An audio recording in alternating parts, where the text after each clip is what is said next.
우리가 계속해서 마태복음 말씀을 묵상하고 있는데요. 오늘 우리에게 주신 하나님의 말씀은 마태복음 21장 23절에서 32절까지의 말씀입니다. 마태복음 21장 23절에서 32절까지의 말씀을 제가 봉독해 드리도록 하겠습니다. 예수께서 성전에 들어가 가르치실새 대제사장들과 백성들의 장로들이 나와 이르되 내가 무슨 권위로 이런 일을 하느냐, 또 누가 이 권위를 주었느냐. 예수께서 대답하시되 나도 한 말을 너희에게 물으리니 너희가 대답하면 나도 무슨 권위로 이런 일을 하는지 이르리라. 요한의 세례가 어디로부터 왔느냐, 하늘로부터냐 사람들로부터냐. 그들이 서로 의논하여 이르되 만일 하늘로부터라 하면 어찌하여 그를 믿지 아니하였느냐 할 것이요, 만일 사람으로부터라 하면 모든 사람이 요한을 선지자로 여기니 백성이 무섭다 하여 예수께 대답하여 이르되 우리가 알지 못하노라 하니, 예수께서 이르시되 나도 무슨 권위로 이런 일을 하는지 너희에게 이르지 아니하리라. 그러나 너희 생각에는 어떠하냐? 어떤 사람에게 두 아들이 있는데 맏아들에게 가서 이르되 예, 오늘 포도원에 가서 일하라 하니 대답하여 이르되 아버지 가겠나이다 하더니 가지 아니하고, 둘째 아들에게 가서 또 그와 같이 말하니 대답하여 이르되 실소이다 하였다가 그 후에 뉘우치고 갔으니 그 둘 중에 누가 아버지의 뜻대로 하였느냐? 이르되 둘째 아들이니이다. 예수께서 그들에게 이르시되 내가 진실로 너희에게 이르노니 세리들과 창녀들이 너희보다 먼저 하나님의 나라에 들어가리라. 요한이 의의 도로 너희에게 왔거늘 너희는 그를 믿지 아니하였으되 세리와 창녀는 믿었으며 너희는 이것을 보고도 끝내 뉘우쳐 믿지 아니하였도다. 아멘. 오늘 우리가 읽은 말씀 중 특별히 28절에서 32절까지의 말씀에 중점을 두고 오늘 하나님의 말씀을 나눌까 합니다. 오늘 말씀 속 이야기는 이렇습니다. 하루는 아버지가 맏아들을 불러다 놓고 이렇게 말을 하셨습니다. 아버지께서 포도원 주인이셨나 봅니다. 28절의 말씀이지요. 얘야, 오늘 포도원에 가서 일 좀 하거라. 이렇게 말씀하셨을 때 아들의 반응은 두 가지입니다. 네, 그렇게 하겠습니다. 아니면 아닙니다, 싫습니다 라는 이 두 가지 반응일 것입니다. 이때 맏아들이 대답을 합니다. 네, 아버지, 그렇게 하겠습니다. 그런데 말씀을 읽어보니 정말 이 아들이 포도원에 가서 일을 했느냐? 그렇지 않았습니다. 이에 대답만 하고 아버지의 말을 듣지 않았습니다. 반면 둘째 아들은 정반대였습니다. 아버지께서는 이 둘째 아들에게도 동일하게 이렇게 말씀하셨습니다. 얘야, 오늘 포도원에 가서 일 좀 하거라. 그러자 둘째 아들이 대뜸 아버지의 말씀에 싫습니다, 일하기 싫습니다, 가지 않겠습니다 라며 당돌하게 대답을 했지요.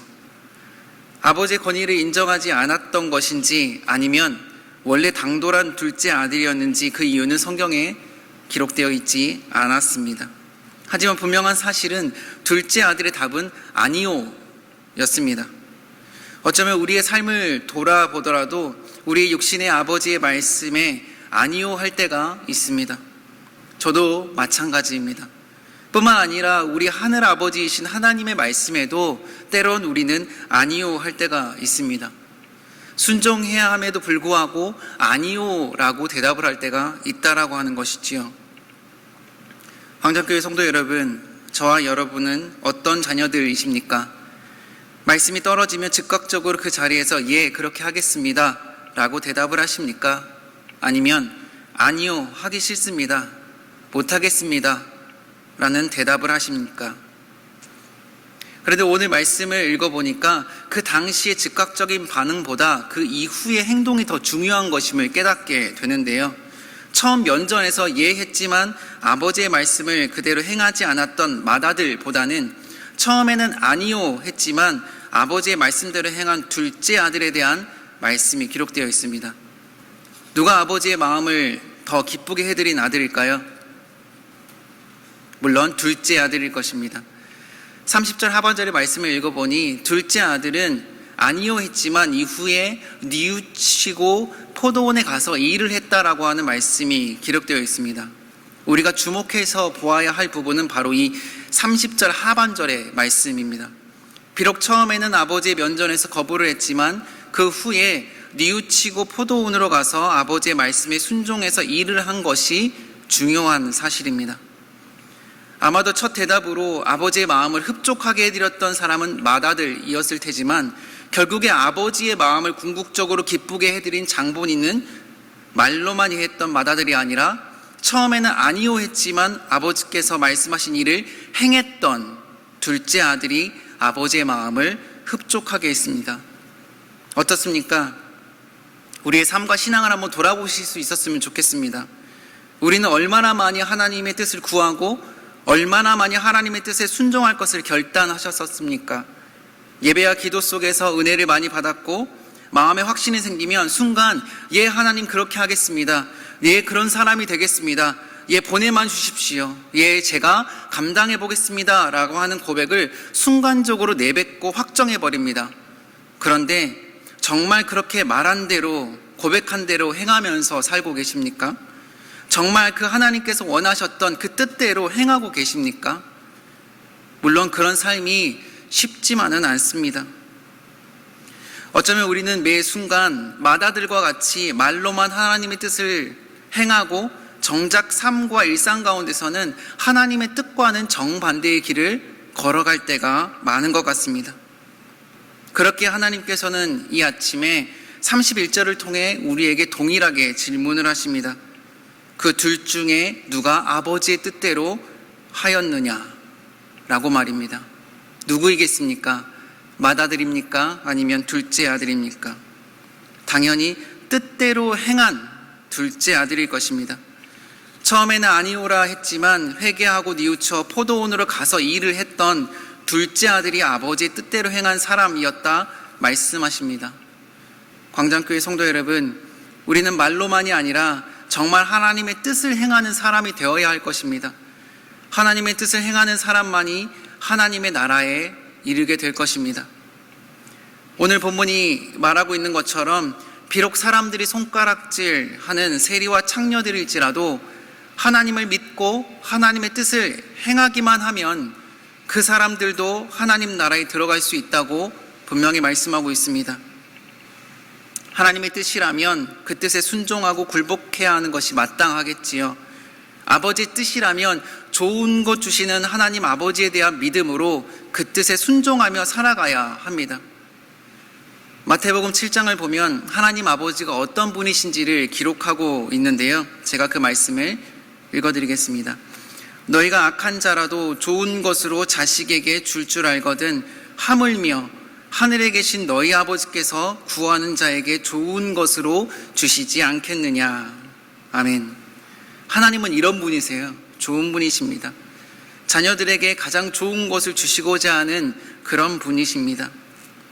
이 좋은 아버지 하나님이 믿어지신다면 비록 우리가 처음에는 아니요 할지 몰라도 이후에는 돌이켜 뉘우쳐 하나님의 뜻대로 행하실 수 있는 저와 여러분 되시기를 바랍니다.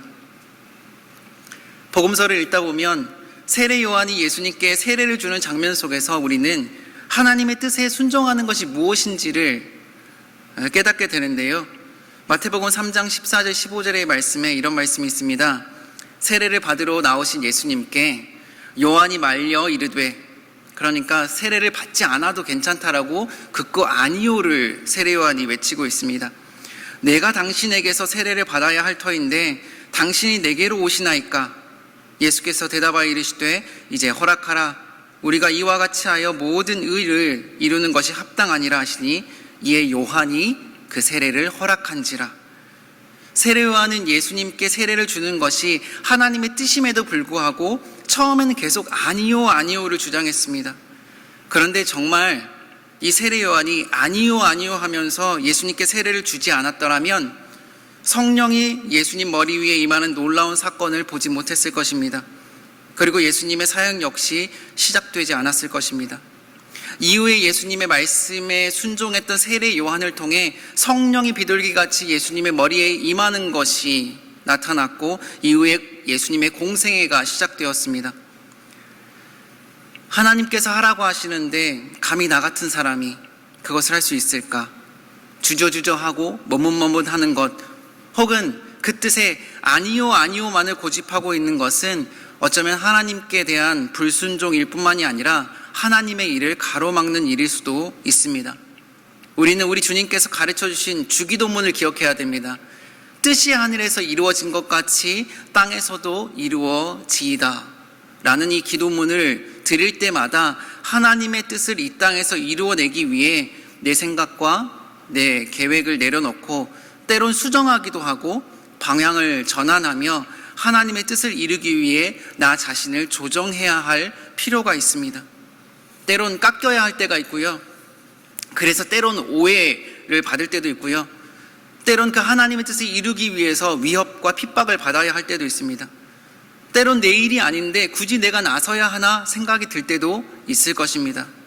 하지만 하나님의 뜻이라는 확고한 믿음이 생기고 하나님께서 모든 상황들을 그렇게 인도해 가시고 때론 몰아가신다면 그 뜻에 순종하여 믿음으로 행하실 수 있기를 바랍니다. 혹시 요즘 하나님께서 마음에 거룩한 부담을 주고 계신 일이 있으십니까? 나는 정말 하기 싫은데 내 일이 아닌 것 같은데 하나님께서 하라고 하시거나 아니면 결단해야 할 일들이 있으십니까? 믿음으로 순종해 보실 수 있기를 바랍니다. 그렇게 하나님의 뜻을 이루기 위해 감히 세례 요한은 예수님께 세례를 베풀었습니다. 그리고 하나님의 뜻을 이루기 위해 우리 주님께서는 그 고난의 십자가를 짊어지시고 골고다 언덕길을 오르셨습니다. 2021년 사순절 기간을 보내는 동안에 하나님의 뜻을 이루기 위해 아니요 아니요 했던 하나님의 일을 이제는 한번 행해 보시지 않으시겠습니까? 오늘 새벽 말씀과 예배를 통해 잊고 있었던 하나님의 뜻이 떠올라 뉘우쳐 그 일을 행해 보실 수 있기를 바랍니다. 그렇게 행했던 둘째 아들과 같은 삶과 일상이 저와 여러분들 안에 펼쳐져 하나님 아버지의 사랑과 은혜를 마음껏 누리실 수 있는 저와 여러분 되시기를 주님의 이름으로 축복합니다. 기도하겠습니다. 하나님, 혹시 제가 잊고 있었던 하나님의 뜻이 있다면 생각나게 해주십시오. 혹시 제가 하나님께서 원하시는 일이신데 아니요 아니요만 하고 있는 일이 있다면 마음을 돌이키고 뉘우치게 해주십시오. 그래서 그 일을 믿음으로 순종하여 행하게 해주십시오. 포도원에 가서 일을 하라고 말했을 때 처음에는 아니요 했지만 돌이켜 뉘우쳐 그 말씀대로 순종했던 둘째 아들과 같은 삶이 우리에게 펼쳐져 오늘 하루도 하늘의 은혜를 저희들에게 허락하여 주옵소서. 감사드리며 우리 주 예수 그리스도 이름으로 기도드립니다. 아멘.